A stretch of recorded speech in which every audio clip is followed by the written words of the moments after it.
What Jimmy Kimmel said in his first interview since his forced hiatus. Jimmy Kimmel appeared on fellow late-night host Stephen Colbert's The Late Show on Tuesday night to discuss exactly what happened when his own show, Jimmy Kimmel Live, was put on a forced hiatus. Kimmel's late-night show is back after a few days off the air.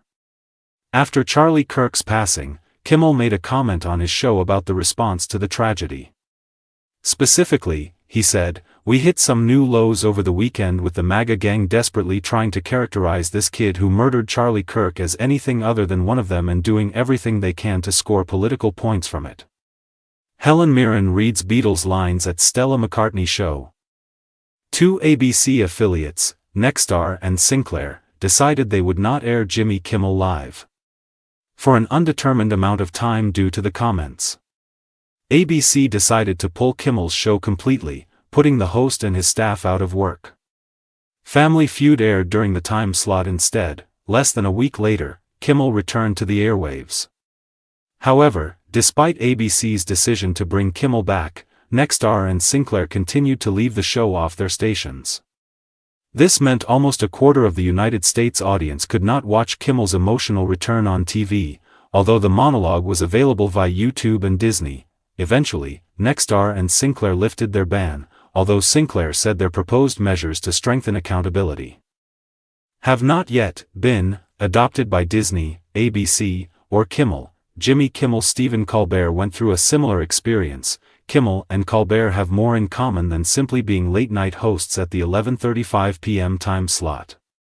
Kimmel's hiatus, though forced, was temporary. Colbert's show has been cancelled for good. During Tuesday's interview, Colbert asked Kimmel if he appreciates his show more since everything happened, as Colbert feels that way now that he knows he won't have a show anymore come 2026.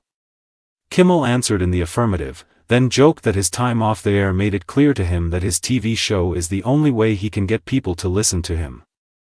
"No one at home listens to anything I say," Kimmel joked.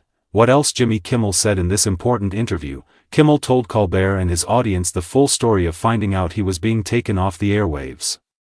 On September 17, 2025, Kimmel got a phone call from ABC. "This was particularly strange," Kimmel said, "because they didn't even know I was doing a show." He then took the phone call in the only private place he could find, the bathroom. Taping was set to begin in 90 minutes, and the live audience was already in their seats.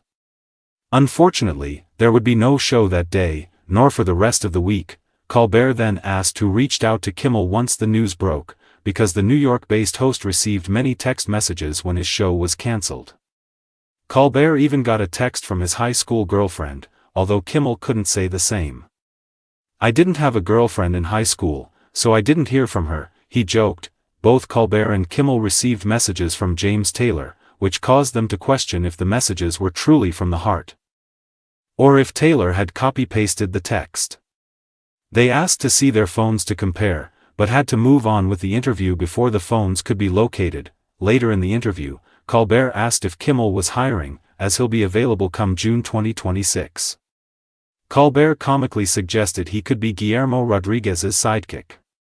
Later, Guillermo made an appearance on stage, and the three late-night icons took shots.